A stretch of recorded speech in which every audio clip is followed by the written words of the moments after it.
আসসালামু আলাইকুম। আপনার উপর শান্তি বর্ষিত হোক। প্রিয় শরীদ, খতমে কামালের ৪৪তম ধাপে আপনাকে স্বাগতম।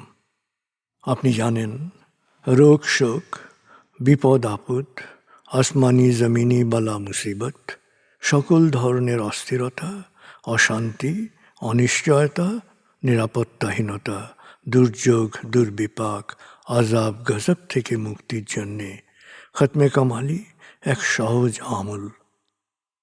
খতমে কামালির এই আমলের মধ্য দিয়ে প্রার্থনাকারী প্রার্থনার সাথে মিশে যান।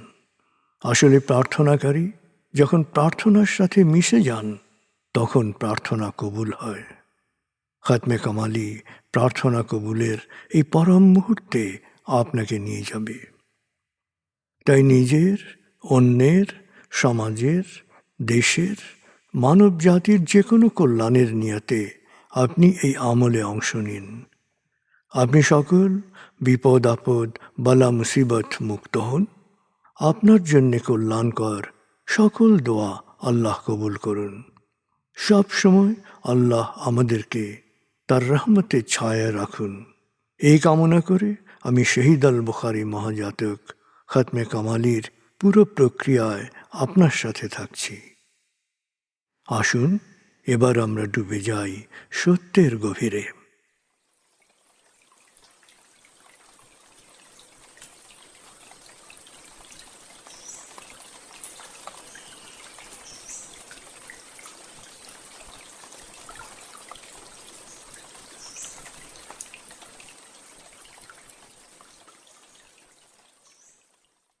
হে আল্লাহ, বিতাড়িত শয়তান থেকে আমি তোমার আশ্রয় প্রার্থনা করছি। দয়াময় মেহেরবান আল্লাহর নামে। আয়াতুল মুলক। হে আল্লাহ, সকল ক্ষমতার মালিক, তুমি যাকে ইচ্ছা ক্ষমতা দান করো, যাকে ইচ্ছা ক্ষমতাচ্যুত করো, যাকে ইচ্ছা সম্মানিত করো, যাকে ইচ্ছা অপমানিত করো। তুমি সর্বশক্তিমান, সকল কল্যাণ ও মঙ্গলের আধার। তুমি দিনকে ছোট করে বড় করো রাত, আবার রাতকে ছোট করে বড় করো দিন। তুমি প্রাণহীনে দাও প্রাণ, আর প্রাণবন্তকে করো প্রাণহীন। তুমি যাকে চাও বেহিসাব রিজিক দান করো। সূরা আলে ইমরান আয়াত ২৬-২৭। আয়াতুল কুরসি। আল্লাহ ছাড়া কোনো উপাস্য নেই। তিনি শাশ্বত, চিরঞ্জীব, বিশ্ব প্রকৃতির সর্বসত্তার ধারক। তিনি তন্দ্রা নিদ্রাহীন, সদা সজাগ, মহাকাশ ও পৃথিবীর সব কিছুর মালিক। তার সদয় অনুমতি ছাড়া তার কাছে সুপারিশ করার সাধ্য কারো নেই। দৃশ্যমান বা দৃশ্য, অতীত বা ভবিষ্যৎ, সৃষ্টির সব কিছুই তিনি জানেন। তিনি যতটুকু জানাবেন, এর বাইরে তার জ্ঞানের সীমানা সম্পর্কে ধারণা করা কারো পক্ষেই সম্ভব নয়। তার আসন, তার কর্তৃত্ব পৃথিবী ও নভমণ্ডলের সর্বত্র বিস্তৃত, আর তার সংরক্ষণে তিনি অক্লান্ত। তিনি সর্বোচ্চ, সুমহান। সূরা বাকারা আয়াত ২৫৫।